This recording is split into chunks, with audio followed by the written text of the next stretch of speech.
Madame, mademoiselle, monsieur, bienvenue à Métro News. Voici les principaux titres qui seront développés aujourd'hui. Le porte-parole de la PNH, Franz Lerbourg, dénonce une récupération de certains mouvements sociaux, comme celui des élèves du CFF de Martissan, par les gangs. Des députés réputés proches du pouvoir se prononcent contre la hausse du prix des produits pétroliers et préviennent qu'ils ne voteront pas un budget qui prendrait en compte cette hausse des prix. Les autorités haïtiennes sollicitent des fonds en vue d'améliorer l'accès à l'eau potable sur l'ensemble du territoire. Métro News vous est apporté par Haytrack, l'esprit bâtisseur. Mobile 1, c'est plus qu'un lubrifiant. C'est le mélange parfait de plusieurs huiles qui se transforment en molécules pour vous permettre d'aller plus loin, beaucoup plus loin qu'avant. C'est l'évolution de votre moteur. Choisissez les lubrifiants mobiles. Ici vit l'énergie. Plusieurs parlementaires proches du gouvernement s'insurgent contre la hausse prochaine des prix de l'essence. Parmi eux, les députés Alfredo Antoine et Jean-René Lochard préviennent qu'ils ne voteront pas un budget qui prend en compte cette hausse des prix.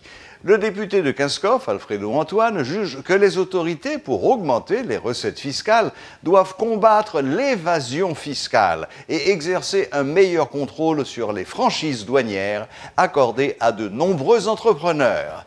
Il y a des gaspillages dans les rubriques exemption d'impôts, a fait valoir le parlementaire qui presse l'inspection générale des finances de vérifier le nombre d'emplois réels créés grâce aux franchises douanières. M. Antoine ne décolère pas face à l'absence d'initiative pour améliorer les conditions de vie des couches vulnérables de la population. Il dénonce les stratégies visant à leur faire porter tout le poids de l'économie.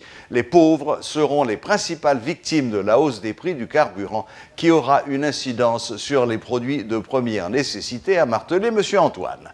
C'est également l'avis du député de la 3e circonscription de Port-au-Prince, Jean-René Lochard, qui met en garde contre l'application du plan du Fonds monétaire international. Le président Moïse doit prendre un recul vis-à-vis du FMI qui explose tous les pays où il intervient, a martelé M. Lochard. Pour lui, le gouvernement doit poursuivre le programme de subvention des prix du carburant afin d'améliorer les conditions de vie de la population. Il met en garde contre l'adoption de mesures anti-peuple, arguant que les citoyens croupissent déjà dans la misère, le blackout et l'insécurité. Commémoration ce 17 mai de la Journée mondiale des télécommunications et de la société de l'information. En Haïti et à travers le monde, c'était l'occasion de réfléchir sur comment mettre l'intelligence artificielle au service du bien-être social. Le Conseil national des télécommunications, CONATEL, a marqué cette journée par une grande conférence de presse. Son directeur général en a profité pour présenter un diagnostic sur l'intelligence artificielle dans le pays. Jean-David Rodney, qui reconnaît que les conditions ne sont pas tout à fait remplies pour qu'Haïti profite des bienfaits de cette application, invite les universités et les entreprises à encourager tous les efforts qui vont dans ce sens. Dimension académique fondamentale à l'intérieur du travail d'appropriation. Ça. Vulgarisation li supposé un bagage généralisé et nous gagnons dans le plan d'action nous un axe qui concerne aspect ça spécifiquement, une ligne d'action qui concerne spécifiquement et nous continuer poursuivre le travail vulgarisation qui permet que appropriation que nous devons faire de technologie pour développement nous arriver faire parce que qui risque que nous tap courir pour nous quitter évolution technologique là et aller quitter nous derrière. Eh bien, nous tap courir risque pour nous venir des marginaux dans la société de l'information à venir. Nous tap courir risque pour que nous prêter à toute de nouvelles vulnérabilités dans la société qui va venir. Il me vient à l'esprit interpellation que le président de la République a fait dans le discours que le prononcé Marion, il a fait à l'adresse de l'agronome qui a dû changer paradigme dans l'appropriation question technologie pour permettre que la productivité soit capable d'augmenter, pour permettre que nous résoudre le problème. Il était bien dit que nous avons un cerveau dans tout le monde. Il ne faut nous pas rebuter le fait que nous avons une capacité pour nous faire appropriation ça, pour nous suivre l'évolution, pour nous approprier, adapter et aménager à travers eux-mêmes un ensemble de raccourcis pour le développement. Donc c'est une leçon que je pense que nous sommes capables de tirer dans l'exercice ça qu'on a fait aujourd'hui à là. Le porte-parole de la PNH dénonce une récupération de certains mouvements sociaux, comme celui des élèves du CFF de Martissa, par les gangs. S'il reconnaît qu'il existe actuellement une série de problèmes sécuritaires à travers le pays, le commissaire Franz Lerbourg regrette que les médias aient tendance à amplifier le problème. Le ministre de l'Éducation, Pierre-Josué Agénor-Cadet, dément qu'il y ait un problème de professeurs au centre de formation pour l'école fondamentale de Martissa. Les 22 professeurs contractuels sont sur le point de toucher leur salaire, affirme-t-il. Le ministre Cadet annonce également la nomination prochaine d'un directeur. Toutefois, il reconnaît que les locaux du centre sont en mauvais état. Comment ne pas être reconnaissant à ces bâtisseurs d'avenir, piliers du système éducatif? Comment ne pas leur vouer admiration et respect?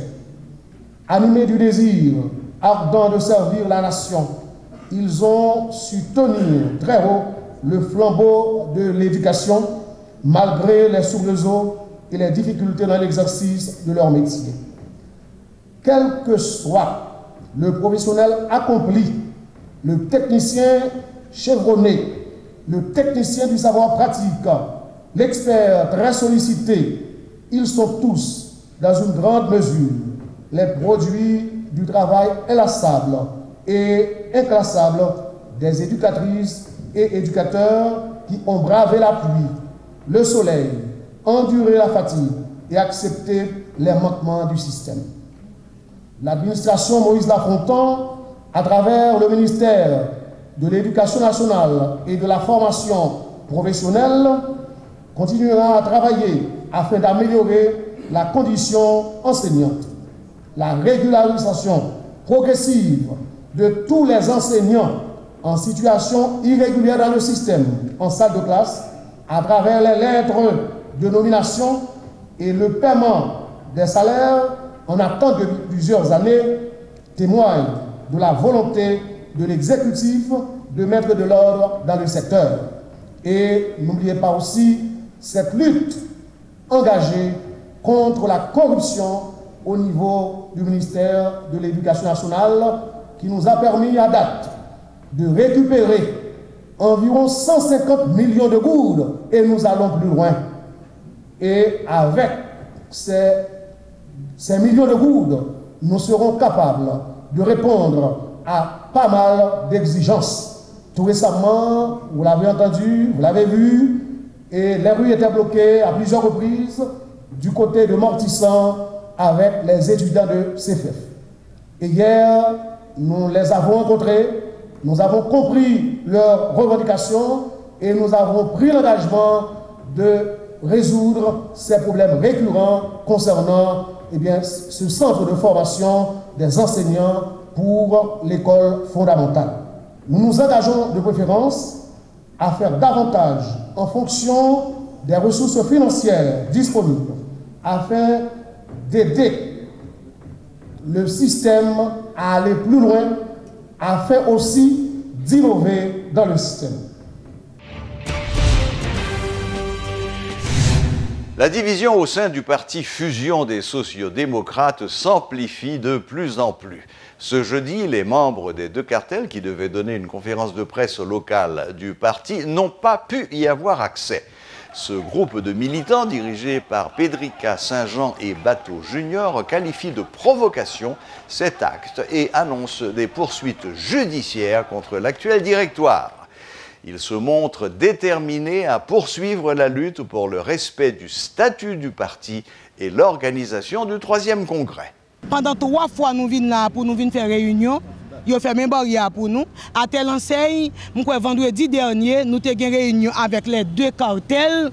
Et là, nous venons là, cartel, il y a des gens qui sortent dans les villes de province, viennent là, ils n'ont pas qu'à rentrer. Et qui ça nous fait? Nous relons le juge de paix, il fait constat.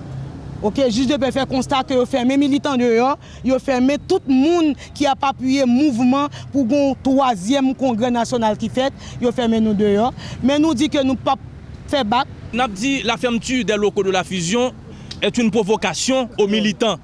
Son provocation aux militants pour que les militants t'a forcé à craser barrière. Et nous-mêmes, en tant que leaders, en tant que monde qui gagne un ensemble de militants à travers le pays, qui dit comme ça que il n'y a pas dans Edmond Supplice Bozil encore, il n'y a pas dans Rosemont Pradel encore. Et c'est bien malheureux pour eux. Nous te baillons les mains, nous te disons comme ça que il y a capable d'être comme des conseillers spéciaux de la fusion. Et malheureusement, ils ne pas comprendre. Eh bien, nous dit que dans les jours à venir, nous avons bien pour informer la presse de qu'il y a un ensemble de délégués à travers le pays pour le réunir pour nous faire le 3e congrès. Les autorités haïtiennes sollicitent des fonds en vue d'améliorer l'accès à l'eau potable sur l'ensemble du territoire. Au cours des dernières années, la Direction nationale de l'eau potable et de l'assainissement, DINEPA, a réalisé plusieurs projets visant à renforcer le système d'adduction d'eau potable. Grâce à l'aide de la coopération espagnole en particulier, les responsables de la DINEPA œuvrent afin de remplacer les grands tuyaux endommagés ou vétustes. Il s'agit notamment d'éliminer les pertes sur le réseau dans les quartiers de Bizoton, Fontamara et Martissan. Le directeur général de la DINEPA, Guito Edouard, a fait état la semaine écoulée de la construction à Caracol, dans le Nord, de la première usine de fabrication de tuyaux en polystyrène. Ces tuyaux sont utilisés pour remplacer les tuyaux métalliques vétustes. Les tuyaux fabriqués en Haïti seront à un prix abordable par rapport aux tuyaux importés. Le directeur de la DINEPA promet de fournir de l'eau potable à 82% de la population avant février 2022. De plus, la DINEPA a élaboré un référentiel technique national pour le secteur de l'eau potable et de l'assainissement. Parallèlement, des travaux sont en cours sur la politique tarifaire qui permettront d'adapter les tarifs en fonction de la zone et de la situation socio-économique des clients. Selon les statistiques de l'ONU, 42% des Haïtiens sont privés d'accès à l'eau potable, alors que 72% ne disposent pas d'assainissement adéquat. Voilà, la boucle est bouclée. Merci de votre fidélité. Heureuse fête du drapeau et de l'université et à la prochaine, même heure, même chaîne.